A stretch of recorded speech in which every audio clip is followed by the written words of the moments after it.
Assalamualaikum warahmatullahi wabarakatuh. Perkenalkan, nama saya Miftahul Jannah dengan NIM 1125100320 dari Fakultas Ekonomi dan Bisnis, Prodi Manajemen. Kali ini saya akan menjelaskan mata kuliah pengantar manajemen dengan materi pengorganisasian atau organizing. Apa sih pengorganisasian atau organizing itu?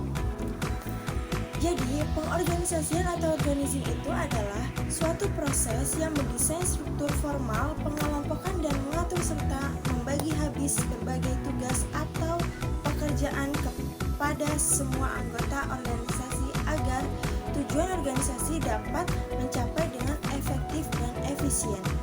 Ada beberapa tujuan organisasi atau organizing. Yang pertama, membagi tugas dan pekerjaan secara jelas agar setiap anggota organisasi mengetahui tugas, tanggung jawab, dan perannya masing-masing sehingga tidak terjadi tumpang tindih pekerjaan. Yang kedua, menetapkan wewenang dan tanggung jawab. Perorganisasian ini bertujuan untuk menciptakan kejelasan garis wewenang dan tanggung jawab dalam pengambilan keputusan dan pelaksanaan pekerjaan. Yang ketiga, menciptakan koordinasi dan kerjasama. Dengan struktur organisasi yang jelas, hubungan kerja antar individu maupun antar bagian dapat berjalan harmonis dan saling mendukung. Yang keempat, meningkatkan efisiensi dan efektivitas kerja. Pengorganisasian ini membantu penggunaan waktu, tenaga, dan sumber daya lainnya secara lebih hemat dan tepat sasarannya.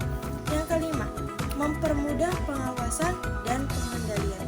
Struktur organisasi yang bertata dengan memudahkan manajemen dalam melakukan pengawasan, evaluasi, dan pengendalian kinerja.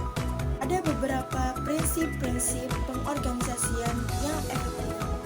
Yang pertama, prinsip penjelasan tujuan, struktur, dan pembagian kerja harus disusun berdasarkan tujuan organisasi agar setiap aktivitas mengarah pada pencapaian tujuan tersebut.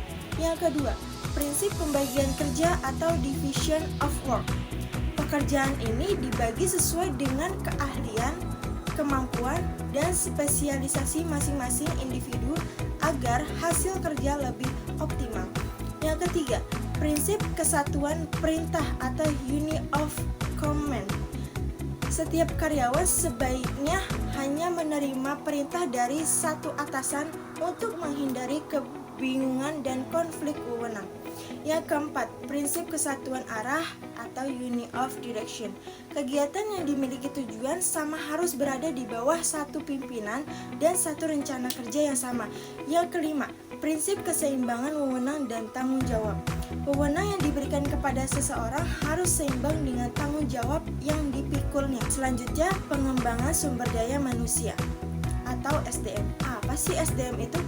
Jadi, SDM itu adalah orang-orang yang bekerja dan terlibat dalam suatu organisasi atau perusahaan yang berperan sebagai pelaksana, pengelola, dan penggerak seluruh kegiatan untuk mencapai tujuan organisasi.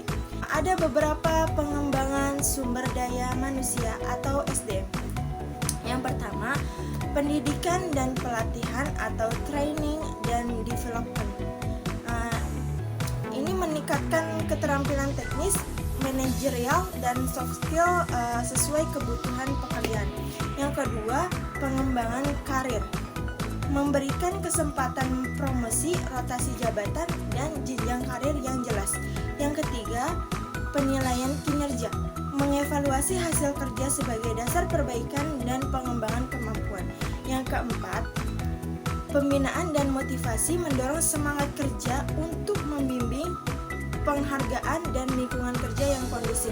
Yang kelima, peningkatan kompetensi berkelanjutan menyesuaikan kemampuan SDM dengan perkembangan teknologi dan tuntutan organisasi. Macam-macam organisasi.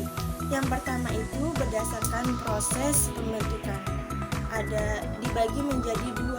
Yang pertama, organisasi sebagai formal. Organisasi yang dibentuk secara resmi dengan struktur, aturan, dan pembagian dan tugas yang jelas untuk mencapai tujuan tertentu. Contohnya seperti sekolah, perusahaan, instansi pemerintah. Kedua itu ada organisasi informal. Organisasi yang terbentuk secara alami dalam lingkungan sosial tanpa aturan tertulis dan struktur resmi. Contohnya itu seperti kelompok pertemanan, komunitas hobi. Yang kedua berdasarkan kaitannya dengan pemerintah. Lagi menjadi dua organisasi resmi itu organisasi yang diakui dengan berada di bawah naungan atau pengawasan pemerintah. Contohnya seperti kementerian, dinas pemerintah. Nah, yang kedua itu ada organisasi yang tidak resmi, organisasi yang tidak berada langsung di bawah pemerintah tetapi tetap sah secara hukum. Contohnya LSM, organisasi kemasyarakatan. Yang ketiga berdasarkan skala atau ukuran besar kecilnya. Organisasi yang pertama itu organisasi besar memiliki anggota banyak, struktur kompleks dan ruang lingkup luas. Contohnya perusahaan multinasional. Yang kedua ada organisasi sedang atau menengah. Ukuran dan aktivitasnya tidak terlalu besar maupun kecil. Contohnya perusahaan yang menengah. Yang ketiga, organisasi kecil anggotanya sedikit dengan struktur sederhana. Contohnya itu usaha kecil, koperasi kecil. Yang keempat ada berdasarkan tujuannya. Organisasi sosial bertujuan melayani kepentingan sosial dan kesejahteraan masyarakat, bukan mencari keuntungan. Contohnya yayasan sosial, organisasi kemanusiaan. Ada lagi organisasi perusahaan bertujuan memperoleh keuntungan melalui kegiatan usaha. Contohnya perusahaan dagang dan industri. Yang terakhir ada bentuk struktur organisasi.